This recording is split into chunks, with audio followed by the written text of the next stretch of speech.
প্রেগনেন্সিতে করা ব্যবহারগুলো মহিলাদের মনে থাকে। কি জানো তো বন্ধুরা, প্রেগনেন্সিতে কে কেমন ব্যবহার করছে সেটা মনে থাকে মহিলাদের চিরকাল।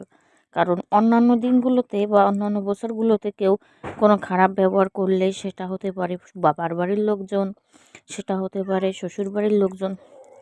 খারাপ ব্যবহার করলে না মানুষ ক্ষমা করে দেয় মহিলারা, কিন্তু প্রেগনেন্সি জার্নিতে তার সঙ্গে যদি কেউ খারাপ ব্যবহার করে সেটা তারা চিরকাল মনে রাখে, কারণ কোনো দিন তারা সেটা ক্ষমা করে না। প্রেগনেন্সি জার্নিটা খুবই সেন্সিটিভ একটি জার্নি, খুবই কঠিন একটি জার্নি। এই জার্নিটা স্বামী স্ত্রী বলো, পরিবারের লোকজন বলো, সবার সাপোর্টে একটা মেয়ে ভালোভাবে ওভারকাম করতে পারে। সেখানে যদি তার সঙ্গে খারাপ ব্যবহার করা হয় সেই জিনিসটা খুবই বেদনাদায়ক, যা ভোলার মতো না। একটা মেয়ে প্রেগনেন্সিতে তার রূপ, যৌবন, তার স্বাস্থ্য, তার চেহারা, তার মেজাজের ওঠানামা সব কিছু বদল হয়ে যায়।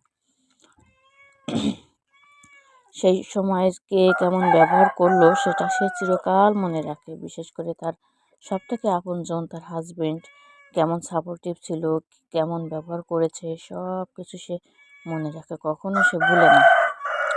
বিশেষ করে সবার কথাই মনে রাখে, প্রেগনেন্সিতে কে কেমন করেছে তার সঙ্গে, কীভাবে আচরণ করেছে, কেমন যত্ন করেছে না কি, সব কিছু। আর কি জানো তো বন্ধুরা, প্রেগনেন্সিতে আসলেই আপন পর চেনা যায়। প্রেগনেন্সি টার্মটা একটা মহিলার জন্য খুব অসহায়ত্বের একটা সময়। সেই সময় আপন কে পর সব কিছু চেনা যায়,